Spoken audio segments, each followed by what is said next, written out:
Have you ever been stuck in traffic, staring out the window and noticed those tiny black dots running along the edge of your windshield?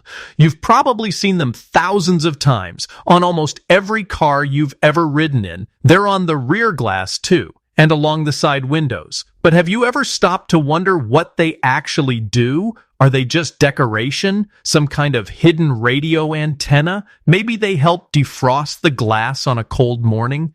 People have guessed all of those things, and people are almost always wrong. The truth is far stranger and far more important, because without those little black dots, your windshield could warp, distort everything you see, or even crack apart from nothing more than the heat of the sun. And the solid black band they fade out of? That might be the only thing keeping the glass from tearing loose while you drive down the highway.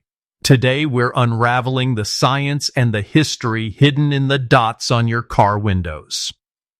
To understand the dots, we have to go back to the middle of the 20th century. Before the 1960s and 70s, a car's windshield was held in place by a thick rubber gasket.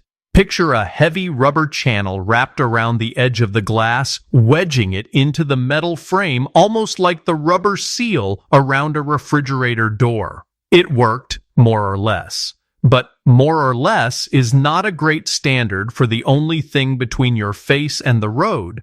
Those rubber gaskets rattled over rough pavement. They dried out, cracked, and let rainwater trickle into the cabin. And as a big rubber lip sitting right in the airflow, they created drag, which hurt fuel economy and made the car noisier at speed. As cars got faster, lower, and sleeker, engineers wanted the glass to sit flush with the body. So they made a radical decision. They threw out the rubber gasket entirely and deglued the windshield straight onto the metal, using an incredibly strong polyurethane adhesive bonded to a steel flange around the opening called the pinch weld.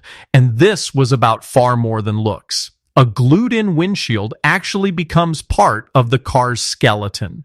In a front-end crash, it provides close to 45% of the cabin's structural strength. Flip the car onto its roof, and that figure climbs towards 60%, with the bonded glass helping stop the roof from caving in on the people inside. It even has a third job. When the passenger airbag fires, it doesn't punch straight forward. It inflates upward, slams against the windshield, and rebounds into position at the correct angle.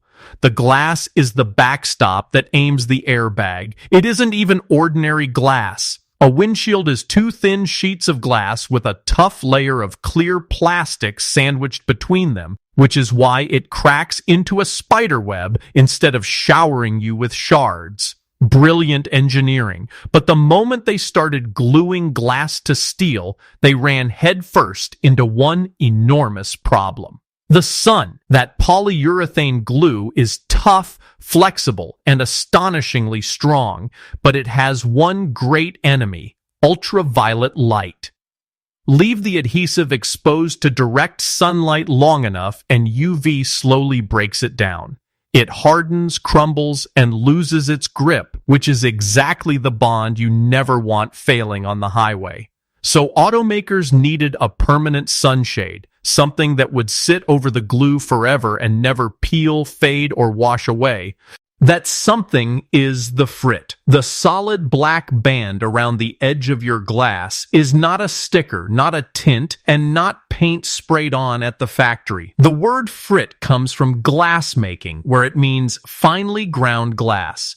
Mix that powdered glass with a black ceramic pigment and an oily carrier, screen print it around the rim like ink, then send the glass through a furnace heated past 1,100 degrees Fahrenheit, around 600 degrees Celsius. At that heat, the carrier burns away and the ceramic literally melts into the surface and fuses with it.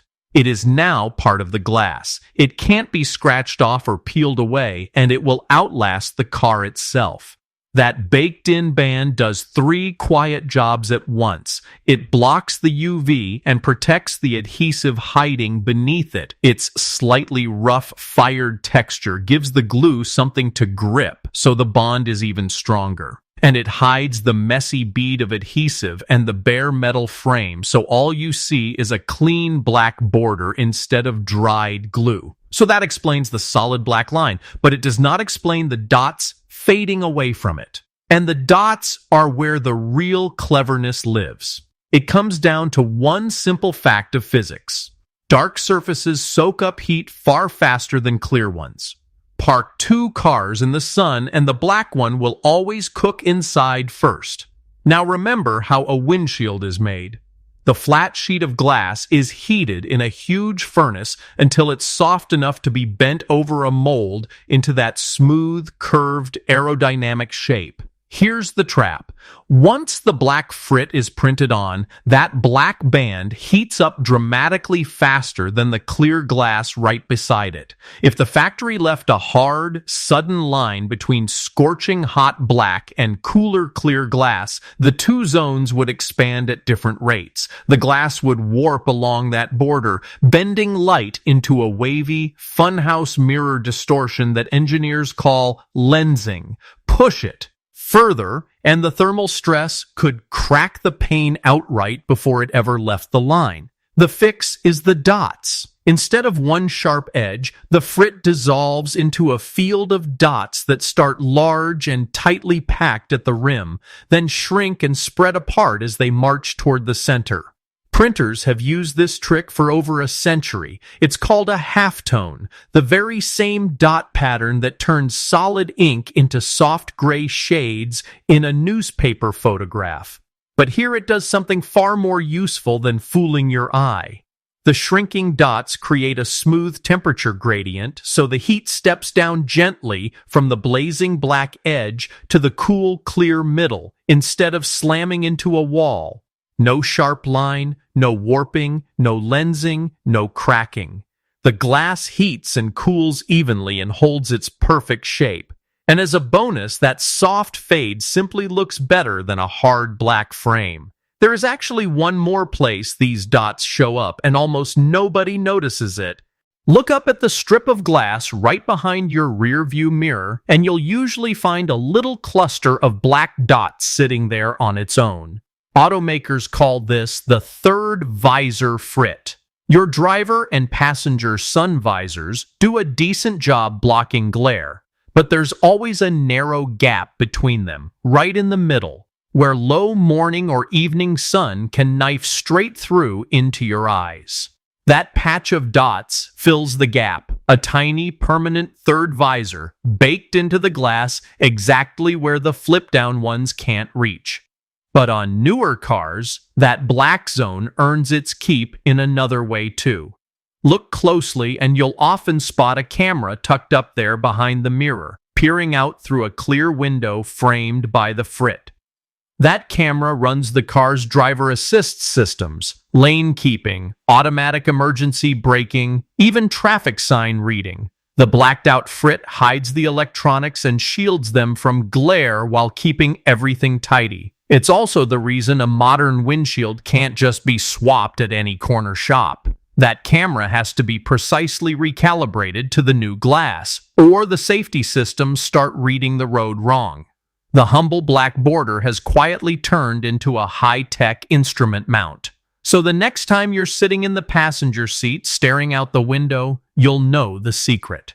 Those little dots aren't an accident, and they certainly aren't decoration. They are a piece of thermal engineering hiding in plain sight, easing heat across the glass so it keeps its shape, guarding the glue that holds the windshield to the body, and quietly protecting the structure that protects you.